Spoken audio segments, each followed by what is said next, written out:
আজ আমরা দেখব কীভাবে হাইমানসার রেজিস্ট্রেশনের চেকলিস্ট ভেরিফিকেশন করব।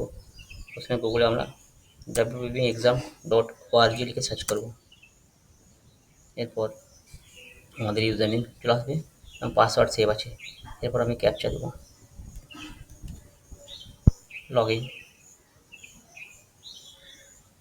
আমার টোটাল স্টুডেন্ট ছিল ৭০ জন রেজিস্ট্রেশন করা ছিল এবং ৫০ জন চেকলিস্ট পেন্ডিং দেখাচ্ছে, অর্থাৎ আমি ২৬ জনের অলরেডি ভেরিফাই করে দিয়েছি।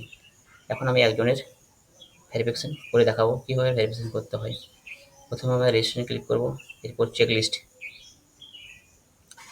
এরপর এখানে সমস্ত স্টুডেন্ট ডাটা চলে আসবে নিচে দিকে। এই ডাটা সব না চলে এসেছে, আমি একটা বয়েস স্টুডেন্টে দেখাবো, ছাত্রদের একটা ছাত্র। এরপর সাজিয়ে নিচ্ছি।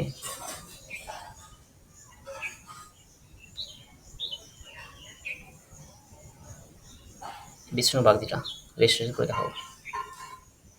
এখানে সব মাদ্রাসার নাম, ইন্ডেক্স নাম্বার চলে আসবে। এরপর স্টুডেন্টের নাম, বাবার নাম, স্টুডেন্ট নাম, ঠিক আছে। এখানে চেক করে নিতে হবে, কিছু ভুল ভ্রান্তি থাকলে এডিট করা যাবে। Student name, father's name, mother's name, guardian, male, schedule caste সব ঠিক আছে। ডেট অফ বার্থটা ঠিক, জন্ম সার্টিফিকেট দেখে এবার চেক করে নিতে হবে। সমস্ত তথ্য ঠিক থাকলে এরপর দেখতে হবে first language Bengali, second language English, compulsory optional আরবি আছে, আর অপশনাল ইলেকটিভ ওয়ার্কেশন ঠিক আছে। ছবিটা রেজিস্ট্রেশন থেকে চলে এসেছে, সিগনেচারটা আপলোড করতে হবে। সমস্ত তথ্য ঠিক থাকলে সিগনেচার আপলোড করে সাবমিট করে দিলেই এটা ভেরিফিকেশন কমপ্লিট হয়ে যাবে। চুজ ফাইলে যাব,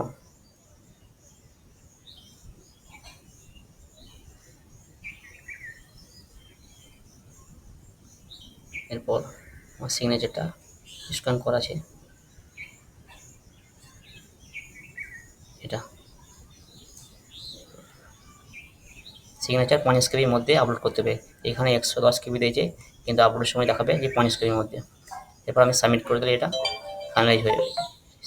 সাবমিট করে দিলে এটা ভেরিফিকেশন হয়ে যাবে। Submit, success data update successfully, অর্থাৎ এটা ভেরিফিকেশন সাবমিট হয়ে গেল। এর স্ট্যাটাস কী দেখাচ্ছে এবার দেখিয়ে দিচ্ছি।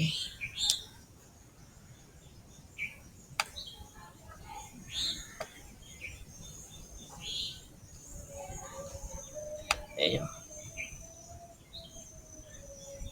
এটা সাবমিটে চলে গেছে। সাবমিট অর্থাৎ এই স্ট্যাটাস সাবমিটে দেখা যাবে। সাবমিটে ক্লিক করলে দেখতে পাবো বিষ্ণু বাগদিটা, এই বিষ্ণু বাগদি সাবমিটেড হয়ে গেছে, ঠিক আছে। ওকে, এভাবে ভেরিফিকেশানগুলি সাবমিট করতে হবে, ভেরিফিকেশান করে সাবমিট করতে হবে।